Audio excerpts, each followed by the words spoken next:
Hi, welcome back to my channel. It's She Loves Tea, and I'm in a different location, as you can tell. The first video I did in regards to my journey was a little long, so I'm not sure if I'm gonna leave that in a one whole video or if I'm gonna divide it up into two and make it a two-part. But either way, if you're tuning in now, welcome. And if you haven't seen the beginning talks or the other videos, then you can go check those out to get caught up.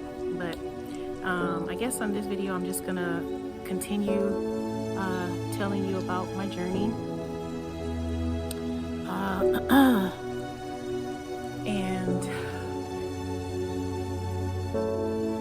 you may see me smile, you may see me cry. It's been a long journey. Just a little pre-story. It started back when I was diagnosed back in 2018. Had surgery in 2019. I think that's where I left off in the last video. So I'm gonna start from there. Again, if you haven't gotten caught up, you can go and take a look at those videos. But so where I left off, I had just had the surgery. I had just had the surgery, and now I'm back in the bedroom. Sorry if you hear noise in the background, because I'm kind of like in an outside area, so there's other people. So hopefully you can hear me clearly. But I'm just waking up. My eyes are closed. I'm hearing people saying like, "Wake up, wake up. What's your name? Can you tell us your name? Where are you?" You know.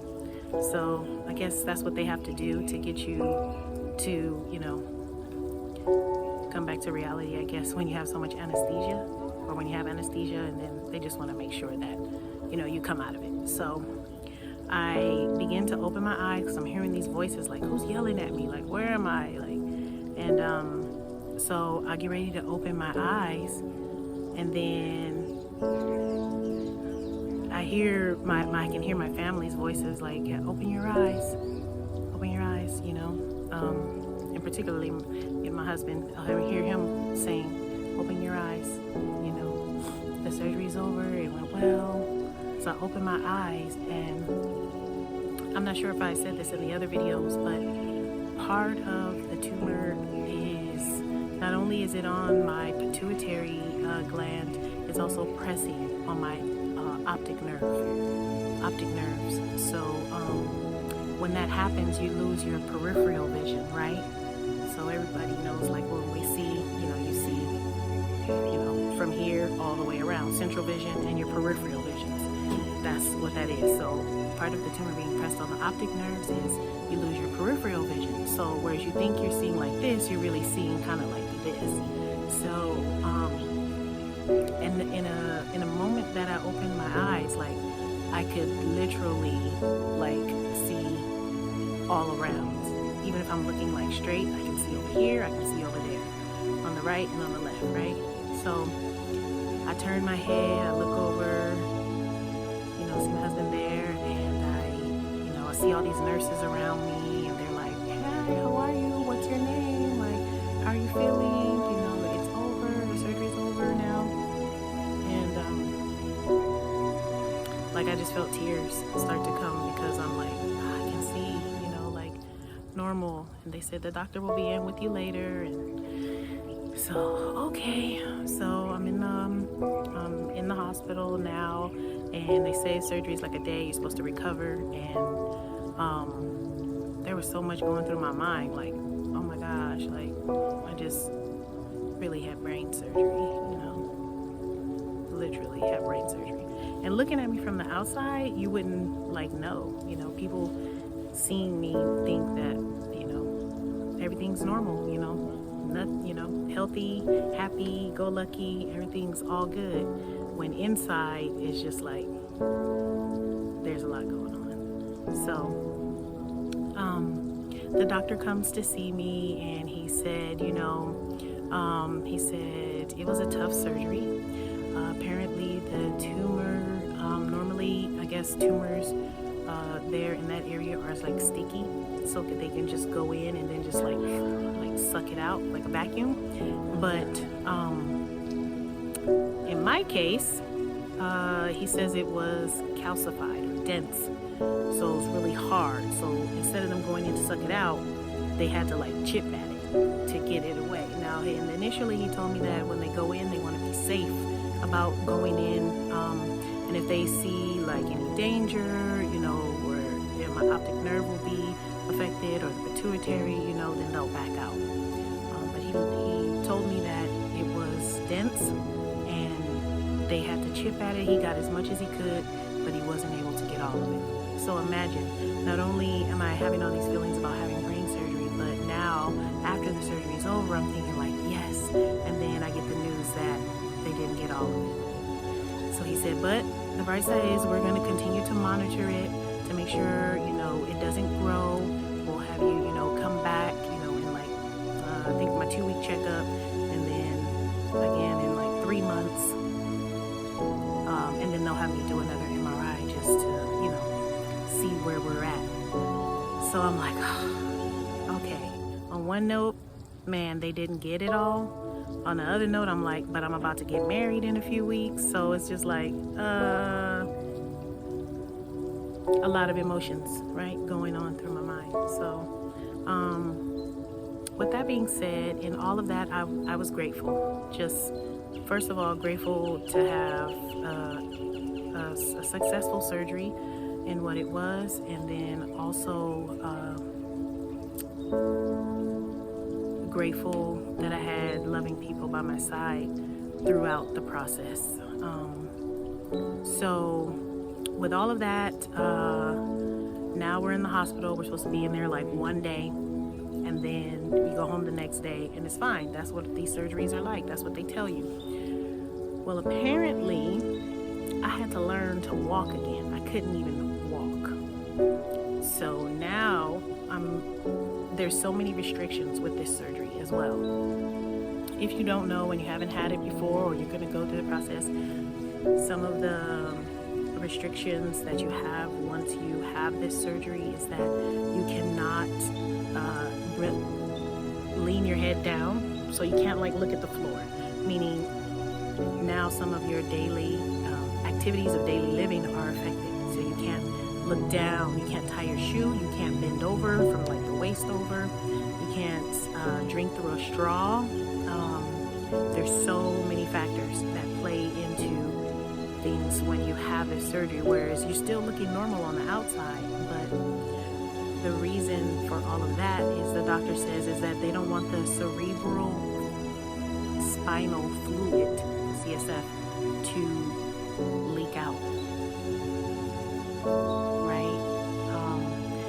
If that happens, then it's like a whole nother ball game. Thank God that did not happen to me, but that's why they give you those restrictions. Another thing that happened is that when I would turn my head and like look over, so like normally this is like normal turning, right? You see somebody coming, right? For me, it wasn't like that. When I thought I was doing this, this is what it felt like. And probably even slower than that. Why?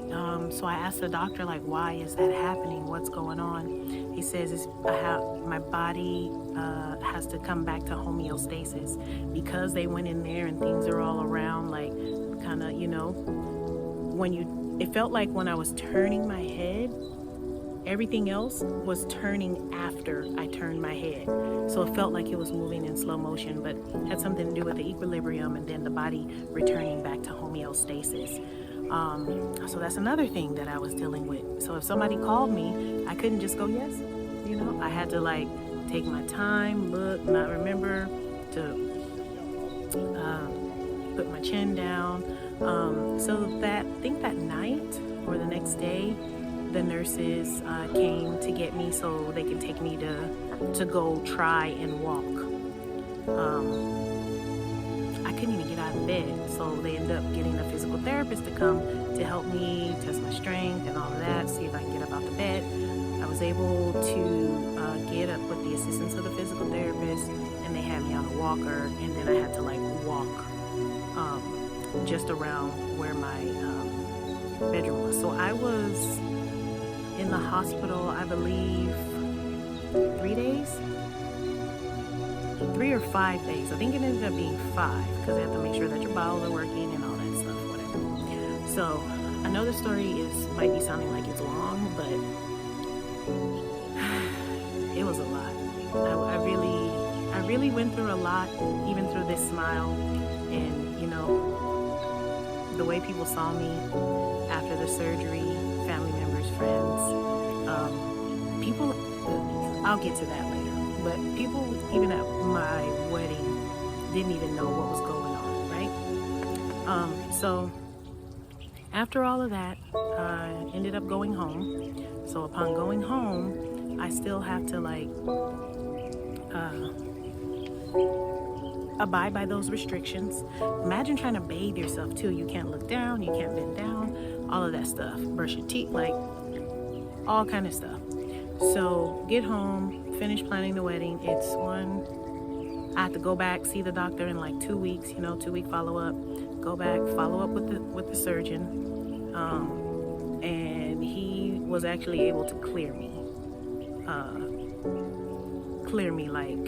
not clear me like, okay, you're 100%, but so far things look normal. Still take it easy. No flying, no traveling into like high heights or whatever like that. Altitude, no high altitude, anything. So, so wedding comes in February. Remember that, so the wedding was in January. I'm sorry, the surgery was on January 8th. The wedding was February 14th. So prep for the wedding, still getting all that done. Wedding is beautiful, the most beautiful day. Filled with love. It was a celebration of love, basically. If anyone was there at the wedding, thank you again for attending. I hope you had a wonderful time. I hope you felt the love. I received the love that was shared there. Thank you so much.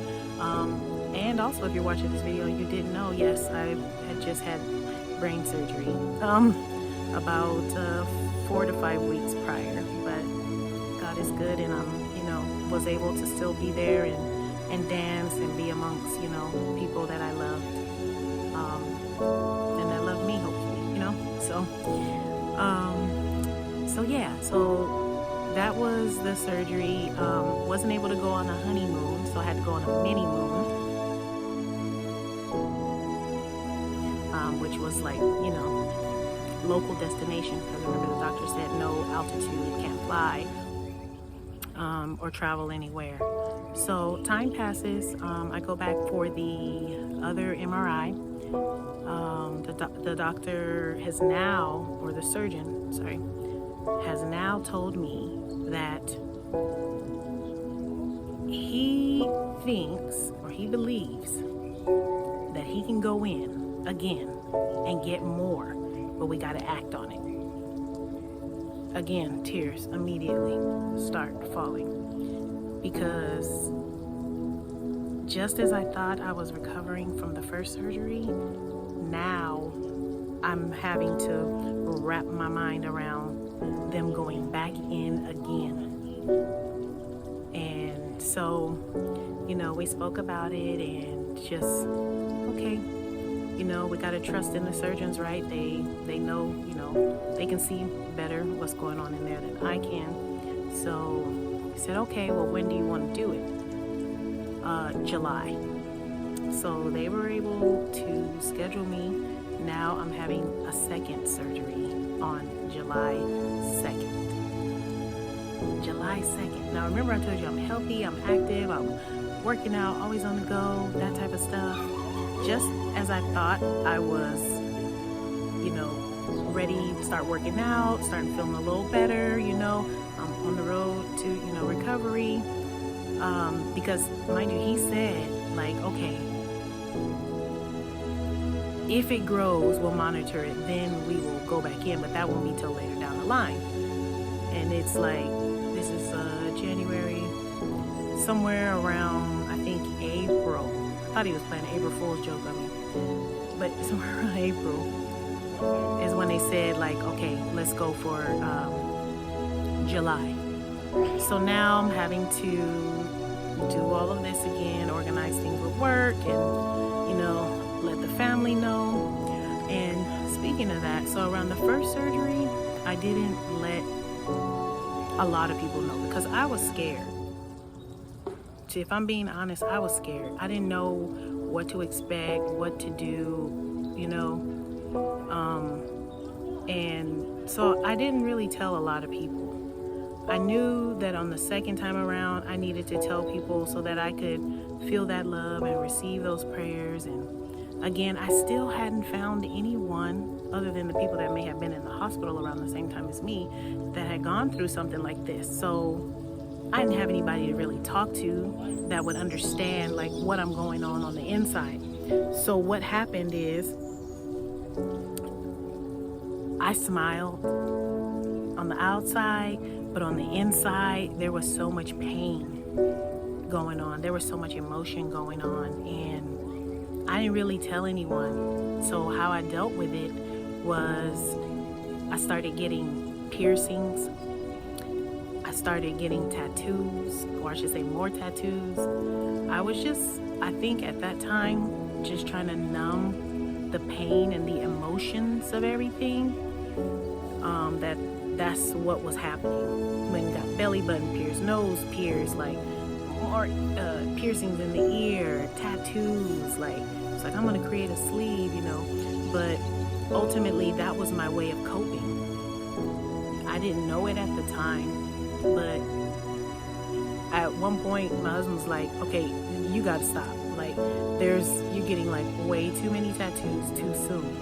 It was to the point where when I would have to go and get my MRI, like I would be like, "Oh, I got a fresh tattoo," And I guess when you go in for the MRI, you can't like have that stuff. But they were able to, where I got them, they were able to cover it, so like I won't get like fried in the machine.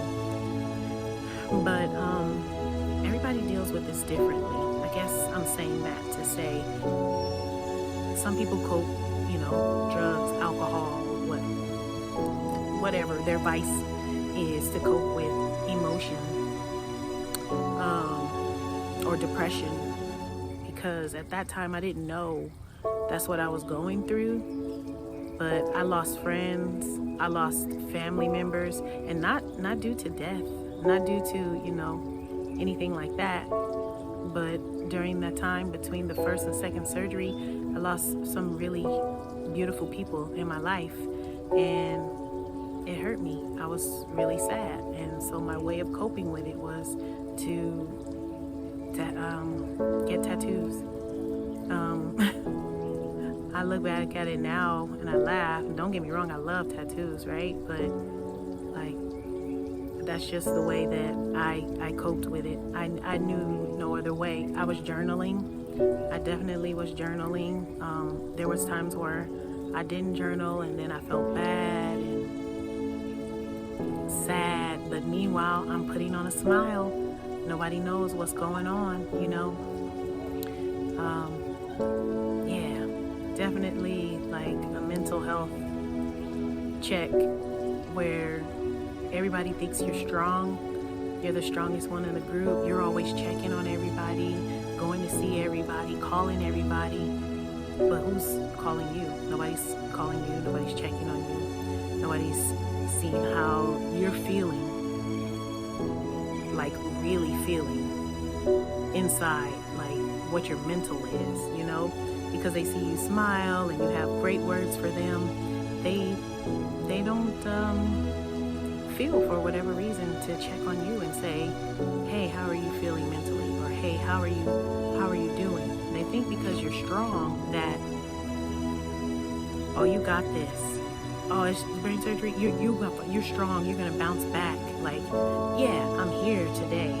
I got through the surgery, but what else is, going on? What else is going on with me inside? Nobody asked. I don't know if they cared, and if they did, they didn't let me know. But so there's a lot that took place as far as what happened between the first surgery and now having to go into the second surgery. Emotional roller coaster. Emotional roller coaster. So,